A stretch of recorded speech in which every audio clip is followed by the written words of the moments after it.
What's going on, everybody? It's time to tackle the first real new release of 2011 that I have the honor to speak about.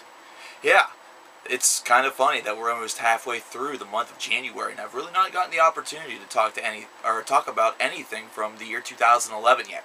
Well, that's about to change, and it's about to change a whole heck of a lot. In fact, we're going to go to something non-metal first, which, if you're a relatively new subscriber and you're like, what the fuck? Yeah, I do tend to do reviews of just about anything.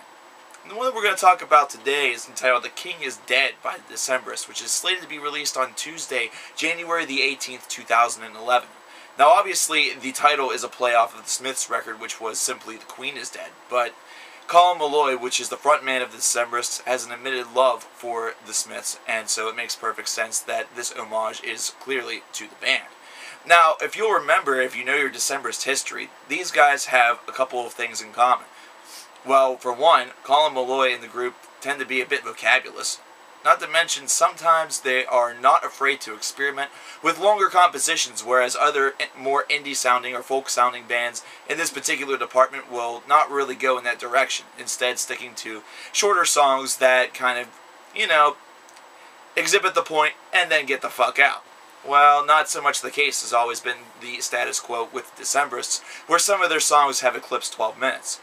Now, that's not true on The King is Dead, and honestly, I think a lot of people will find this to be a welcome piece of information.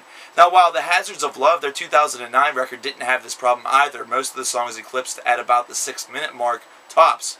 The whole entire record seems a little bit bogged down. It was a little bit hard to listen to. It was a very lengthy affair. There were 17 tracks. It just almost seemed like they took a very simple idea, and by that I mean that The Hazards of Love originally was slated to just be one song, but turned into an entire 17-track rock opera. It just sort of overstayed its welcome a little bit, and was maybe a little over-ambitious, so to speak. They simplify it a lot on The King is Dead. In fact, they adapt a sound that's almost country-ish on some songs, which is really amazing that you consider that I even listen to this, because the word country music typically just makes me go, twitch like a goddamn crack junkie that doesn't want to fix anymore, but then needs to fix, but doesn't want it. I don't like country. I'm not going back down that road, not that I ever really traversed it.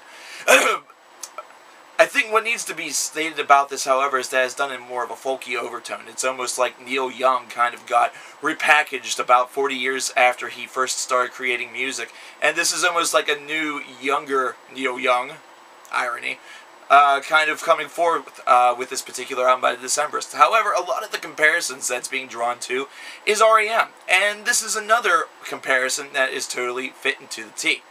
Now, a couple of the old December staples are in there, so you are going to get a little bit more of a rocky touch. You're going to get some absolutely beautiful guitar, folk, and almost, like I said, bordering on country work on this particular record. June Hymn is a very good example of this, and is something that I kind of like. In fact, I kind of like most of this album.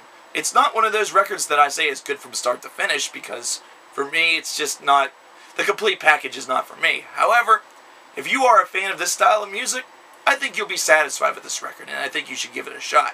It definitely has a lot of the elements that a lot of people have been talking about. The comparisons are there, and the comparisons are fair. So, let's face it. If you're in for something that's a little bit different, if you're a metal fan, or if you're just searching for something a little bit out there for yourself to give it a shot, hey, this might be the record for you. If you're a fan of this music, you should be pleased, and if you really hated The Hazards of Love, this is definitely an update, and definitely a step in the right direction. So the first album of 2011, I give it a thumbs up. Stay tuned.